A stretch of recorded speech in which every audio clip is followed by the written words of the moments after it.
স্পেনের টিকিটাকা 2.0 নাকি পর্তুগালের প্রাণঘাতী কাউন্টার অ্যাটাক? 2026 বিশ্বকাপের সবচেয়ে বড় ট্যাকটিক্যাল যুদ্ধে আপনাদের স্বাগত। 2026 বিশ্বকাপের রাউন্ড অফ 16 উত্তর আমেরিকার মাটিতে ইউরোপের দুই জায়ান্টের লড়াই, দ্য ইবেরিয়ান ডার্বি। শুধু ভৌগোলিক রাইভালরি নয়, এটা দুটো সম্পূর্ণ ভিন্ন ফুটবল ফিলোসফির সংঘাত। একদিকে স্পেন, যারা পুরো টুর্নামেন্টে বল পজিশন নিয়ে প্রতিপক্ষকে দম বন্ধ করে মেরেছে। অন্যদিকে পর্তুগাল, যারা ডিফেন্সিভ সলিড থেকে চোখের পলকে ম্যাচ বের করে আনতে উস্তাদ। নকআউটের এই স্টেজে একটা ভুল আর আপনার বিশ্বকাপ স্বপ্ন শেষ।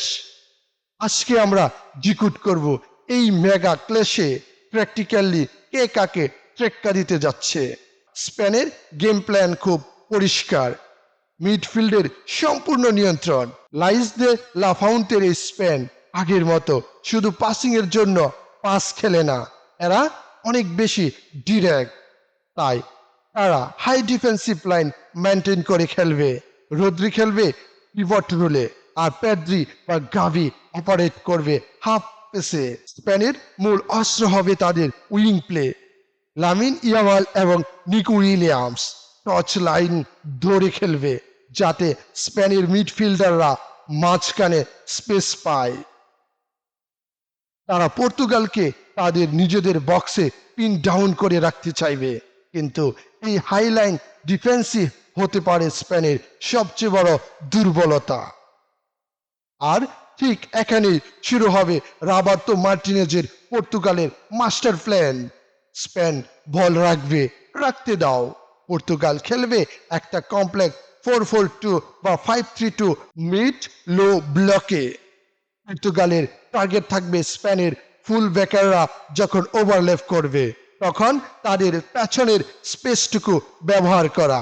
মিডফিল্ডে বল রিকভারি করার 2 থেকে 3 সেকেন্ডের মধ্যে বল চলে যাবে রাফায়েল লেও বা পেদ্রো নেতোর কাছে। ট্রানজিশন স্পিডই এখানে মূল চাবিকাঠি। ব্রুনো ফার্নান্দেজের ভিশন এবং ফরওয়ার্ডদের ক্লিনিক্যাল ফিনিশিং স্পেনের হাইলাইন ডিফেন্সকে এক মুহূর্তে ধ্বংস করে দিতে পারে। এই ম্যাচটা প্র্যাকটিক্যাল হলেও দিন শেষে গেম ডিসাইড করবে দুটো 1-on-1 ব্যাটল। 1, লামিন ইয়ামাল বনাম নুনু মেন্ডেজ। স্পেনের ডান দিকের আক্রমণভাগ বনাম পর্তুগালের সবচেয়ে ডাইনামিক লেফট ব্যাক। নুনু যদি ইয়ামালকে পকেটে ভরতে পারে, স্পেনের অ্যাটাক অনেকটাই প্যারালাইজড হয়ে যাবে। ব্যাটল 2, রদ্রি বনাম ব্রুনো ফার্নান্দেজ। স্পেনের হার্টবিট রদ্রি। ব্রুনো যদি ফলস লাইন বা নাম্বার 10 রোলে নেমে রদ্রিকে মার্ক করে তার প্যাসিং লেন বন্ধ করতে পারে, পর্তুগাল মিডফিল্ডের কন্ট্রোল পেয়ে যাবে। সংক্ষেপে বলতে গেলে স্পেন কন্ট্রোল করবে আর পর্তুগাল স্পেস খুঁজবে। স্পেনের জাদুঘরি মিডফিল্ড বনাম পর্তুগালের বুলেট গতির ট্রানজিশন। আমার প্রেডিকশন, প্র্যাকটিক্যালি পর্তুগালের কাউন্টার অ্যাটাক স্পেনের হাইলাইনের জন্য মারাত্মক বিপদের কারণ হবে। আমি প্রেডিক্ট করছি পর্তুগাল 2-1 গোলে জিতবে। কিন্তু ফুটবল তো আর অঙ্কে চলে না। আপনাদের কি মনে হয়, রদ্রি কি মিডফিল্ড শাসন করবে নাকি লাওয়াইয়ের স্পেসে উড়ে যাবে স্পেন?